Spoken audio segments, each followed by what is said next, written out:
nandito po kami ngayon sa Aurora Park with Gina V ng 99.5 IFM Lawag. Ayan. So, mapag-usapan natin ngayon kung ano yung ating magiging activity this afternoon. Yan, dahil February 19, and ito po yung Vloggers Society of Ilocos Norte Meet and Greet. Okay. Ayan, na kung saan ay kita-kita no, ang mga Ilocano vloggers. So this is the first time talaga na magkikita.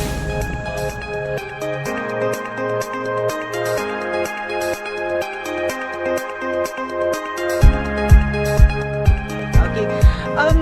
Sa ngayon, ilan na ba yung ating members? Dun sa group is may more than ano yata siya eh. Mga less than 50 pa lang siya. Okay. Oo. Oo. Pero marami na yung nag-confirm na pupunta. Baka malilate lang sila pupunta ngayon. So this activity, sino yung gumawa or sino yung nag-organize? Actually, nauna si Kuya Francis.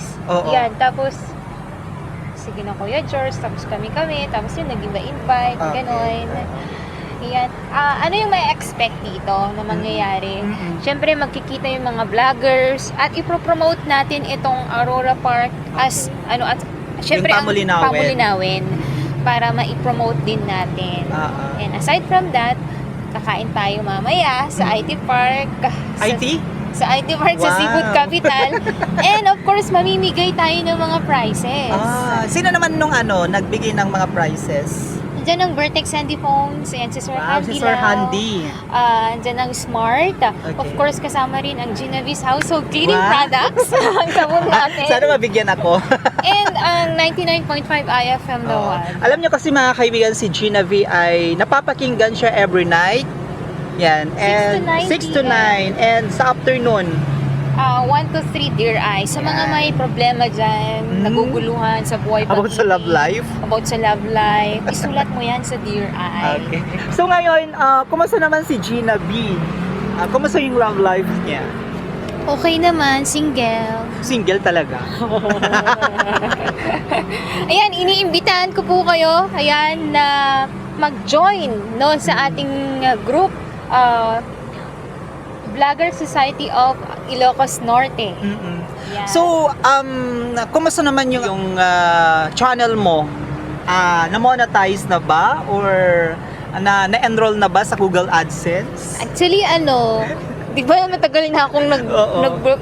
mayroong channel. Kaso noon, wala akong time. Pero Oo. ngayon, natutunan ko ng mag-edit. Oo. So, nakuha ko na yung requirement na isa na 1,000 subscribers. Andun. Alam niyo kasi mga kaibigan, pag gusto mong i-enroll yung YouTube channel mo sa Google AdSense, dapat may 1,000 subscribers ka. Yun ang bago ngayon. And of course, pag gusto mong ma-monetize din, dapat maabot mo or ma-reach mo yung 4,000 watch hour. O pangsagon, si Google AdSense ay mabigyan ka ng partnership with the Google AdSense para ma-monetize po ang YouTube channel mo. Ayan. Yun, yung 4,000 hours na lang. Pero konting-konti na lang ako. I think 1,000 plus subscribers ka na. Yay! Nakita ko Thank you sa mga napilitan.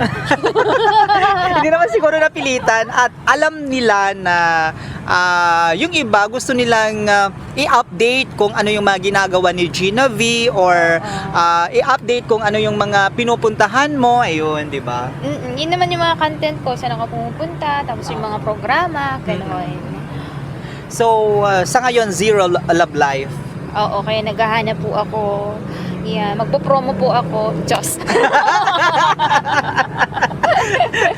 Magpo-promo ng Magpapa-price para may jowa. Okay. Sa lahat ng mga nanonood din sa channel ni Miss Gina V, i-follow nyo din ako or i-subscribe nyo ako sa aking YouTube channel na JCQ Net TV and sa aking Facebook page na JCQ Online TV. Yung content ko naman ay different po siya. Mostly kasi na news yung mga ginagawa ko, mga feature documentary at yung mga pinupuntahan ko din minsan mga kaibigan. Yun ang aking content sa YouTube channel na JCQ Online TV. Yun, So, lastly, may nakita ako na with collaboration with Spider. Ah, yes! Meron kaming programa kasi na ay sa gabi together with so dalawa na kayo Kuya doon. Jay. And then may mga parody songs kami. So kumakanta rin ako ng mga parody. Mga cover song, gano'n. Cover song, Ilocano parody song. Wow. Ayan, at andun sa YouTube channel ko, isa rin sa mga classification din siguro ng mga yung mga videos. Dapat mag-ingat ka sa mga ina-upload mo doon kasi Baka makaka-copyright. makaka-copyright, oo, di ba? Oo nga, kasi pag makaka-copyright yan, ako. Oo. Iwasan mo yung mga foreign songs, ganon. Okay lang naman yung, pag mga OPM, nakaka-copyright din minsan. Nakaka-copyright Oo, din. yung iba, pag Ilocano songs, yung minsan nakaka-copyright. Ikaw, ano yung mga content mo? News? And then, Mostly kasi news, yung mga feature documentaries, ganon. Yun ang mga ginagawa ko ngayon. So, maraming salamat yung mga 3,000 subscribers na. And sa aking Facebook page na JCQ Online TV, 14,000 followers na siya. wow! Ayun. Balita ko, di ba, na monetize na rin ng Facebook. mo, Oo. di ba? Kaya maraming salamat po.